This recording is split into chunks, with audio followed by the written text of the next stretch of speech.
Welcome back.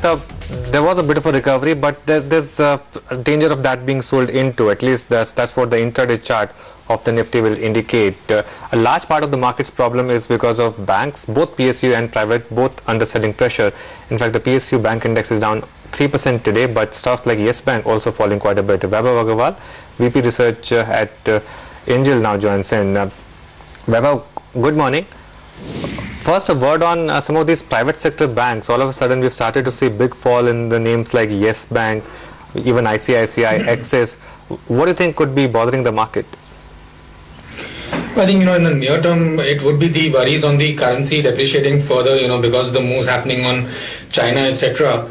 There's a clear risk that our currency would also depreciate further, and clearly private sector banks are quite well owned by FII, so, this could be, attributed to that. Okay.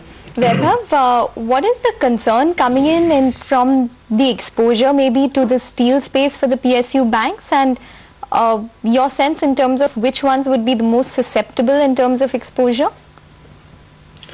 Well, apart from what is happening on the currency front, clearly, for the next quarter or two, there would remain asset quality pain as well. And within that, as you mentioned, that the steel sector has, gotten worse in the last 3 months, and there could be more pain coming up. And within that, if you actually see some of the PSU bank stocks which have done well, like Bank of Baroda as well, have quite a lot of steel exposure, more than 9% of their total exposure. So, and, even if you look at most of the other PSU banks, it is in the range of 7 to 9%. So, although some amount of this pain has already been recognized in the form of NPAs or restructuring, but there is likely to be more to come in the next, quarter or two.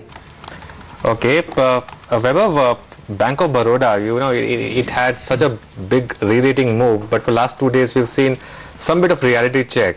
Do you think at current price, is it overvalued? Is it still a good bargain? What's your call on that stock? Well, actually, in our view, the valuations are trading at a premium which to an extent is not, justified as compared to the other larger, PSU banks. Sure, there have been some positives, but, the broader changes which the government has done, that would probably play out over, years and not months or quarters. And in the near term, like I mentioned, between PSU banks, there is not much to choose in terms of the exposures they have. Almost all of them have similarly high exposures. Some may have higher to steel, some may have higher to infrastructure, but put together their exposure to stressed assets remains high, including Bank of Baroda. So a premium of, more than 20% to some of the other larger banks, in our view is not justified. So we are neutral in, from the valuation standpoint. Vaibhav, I'm sure you must have tracked the Amtech story and everything going on there. How worried are you from an analyst perspective with regards to Amtech, their group consolidated debt at around 18,000 crores and the JLF being formed, etc. All of the news pieces doing the rounds, you must have worked the phones as well. So are you worried from an analyst perspective on that?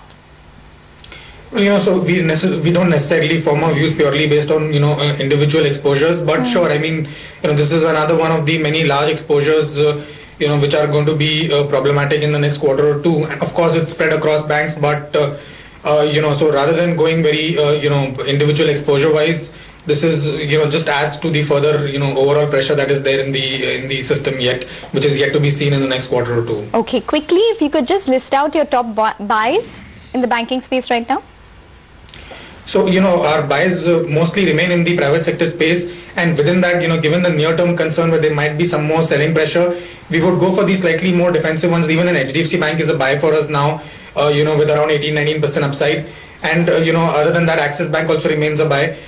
Yes Bank fundamentally is also a buy, but we would probably wait because it's a slightly higher beta counter and may see more correction, in this current phase. And we would wait for slightly lower levels to get into that again. But yeah, I mean, broadly, it is the private sector banks that we continue to like. All right. All right, we'll take a break on that note. Vaibhav, thanks a lot for joining us. Up next, of course, we'll get some F&O ideas from Chris Subramania.